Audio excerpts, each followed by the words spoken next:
O'sha kungi qurultoy haqiqatan ham muhim voqea bo'ldi ko'p bolalar uchun. Biz haqiqatan ham bildik. Bundan keyin prezidentimiz bilan ochiq gaplasha olamiz, muammolarimizni to'g'ridan-to'g'ri ayta olamiz. Ishongan odamimiz bo'ladi. Orada ko'priklar hosil bo'ladi endi. Yoshlar ittifoqi mana shu bolalarni, yosh yigitlarning o'z fikrlarini, g'oyalarini to'g'ridan-to'g'ri prezidentimizga yetkazishga bo'ladigan ko'prik. Mana misol uchun Qahramon aka Qo'chqorovich Quronboyev o'sha kuni Yoshlar ittifoqi raisi etib saylandilar. Biz endi to'g'ridan-to'g'ri bular orqali chiqamiz, bular bilan aloqa qilamiz har holda. Endi bizning har xil proyektlarimiz bir-biriga mos keladi. Chunki Xalq ta'limi vazirligida yoshlar masalasi bo'yicha vazir o'rinbosari etib saylandim.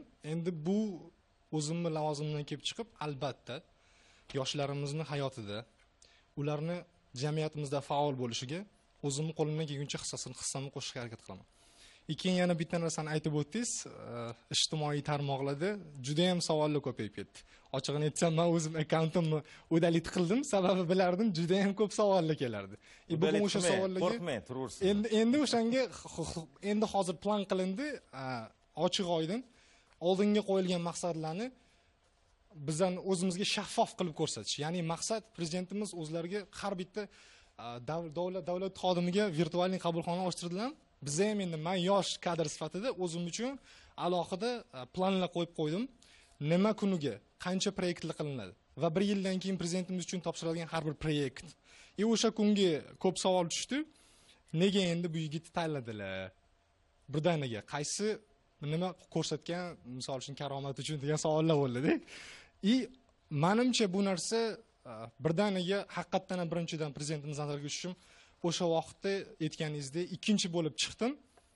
Haqiqatan ham zalda tinchlik edi, sukunat edi, hamma fikrini aytishga qo'rqib turgan edi. Qanaqa qilib endi hozir aytvoramiz fikrimizni deb. O'sha vaqtda men o'zimni haqiqatan ham ichimdan o'zimning kechinmalarim bor edi. Asosiy savol mana misol uchun Singapurskiy, Westminster, xorijiy shu xalqaro universitetlarni bitiradigan talabalardan har doim bitta savol so'rashadi. Bot so'rashadi. Sen $5000 ga o'qiding mana, shuncha ish qilding, mana shunaqa bo'ldi, ota-onang pulingni to'lab berdi. Endi qayerda ishlaysan? Kim bo'lasan? Qanaqa pulingni topib berasan deyshadi. Bu savolni berish noto'g'ri. Sababi biz bolalarga bunaqa savol berib bosim o'tkazishimiz kerak emas. Ularga qo'llab-quvvatlashimiz kerak. O'sha vaqtda men o'ylayman, biz yosh sifatida ham shunaqa savollar so'ralsa, ikkilanishimiz kerak emas. Men endi kimni qo'lda ishlar ekanman, nima ish qilsam ekan deb emas. Qancha ish o'rni yarata olaman deb yashashimiz kerak. Bizning tengdoshlarimiz xorijda, bizning yoshimizda zo'r proyektlar bilan butun jahonni lol qoldirib kelyapti. Xuddi o'sha prezidentimizning chiqishlaridan keyin bitta aytib berdilar. Yashashimiz, turishimiz, oila qurishimiz, mashina, uy-joyni bitta aytdilar-da, nima kerak yana? Kurashishimiz kerak edi. Hamma bolalar birlashish kerak. Bu yerda bitta odamni alohida ajratib qo'yib, mana shu lider, mana shu narsani qiladi degan narsa yo'q. Har bitta yosh birlashish kerak. Bizda yoshlarsiz, kattalarning tajribasiz, bolalar hech narsa qila olmaydi. Bizda energiya bor, entuziazm bor, kurashamiz. 24 soat kerak bo'lsa, 25 soat ishlaymiz, harakat qilamiz. Lekin baribir tajriba kerak bizga. Tajribani oqlash uchun ham o'rganamiz. Har kuni tadqiqot qilamiz, rivojlangan davlatlardan namuna olamiz. Mana shuning uchun ham hozir bitta savol bilan murojaat qilmoqchiman. Xalq ta'limi vazirligida bizning tasarrufimizda 5 million yosh bor. 5 million. Mana shularni qanchasini maktab yoshlari, qanchasini bog'cha bolalar tashkil qiladi deb o'ylaysiz? Taxminan. Mendan so'rayman. Sizdan so'rayman. Yana siz yaxshiroq bilishingiz kerak, bugun birinchi kun ishtasiz. Aytib qoling. Endi men ham o'zim eshitganimda hayron qoldim. Nega prezidentimiz aynan bog'chadan tarbiyani kuchaytirishimiz kerak? Aynan bolani ulg'ayadigan vaqti. Kerak bo'lsa 1 yosh, 2 yosh, 3 yosh qo'yib qo'yish kerak. Maqsadlarni bitta. O'g'limga men o'zimga o'rgataman. Ota-ona bir xil rolda. Statistikaga qarasangiz 5 million yosh bizning tasavvurimizda bo'lsa, 1 millioni maktab o'quvchilari, 4 millioni bog'cha bolalar. Kimga ko'proq e'tibor berishimiz kerak? Bog'cha bolalariga.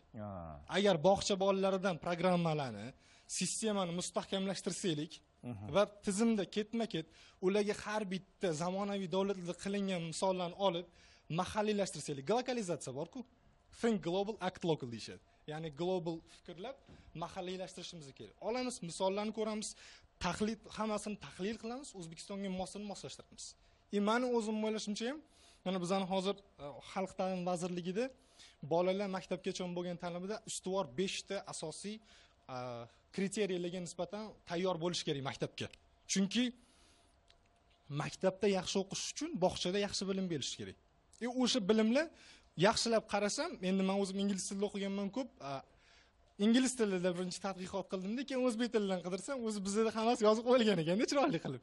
Keyin vazirga kelsam, Ulug'bek Ilyasovga kelsam, shunaqa tadqiqot qilib qo'ydim desam, bu o'zi o'g'lim bor dedilar.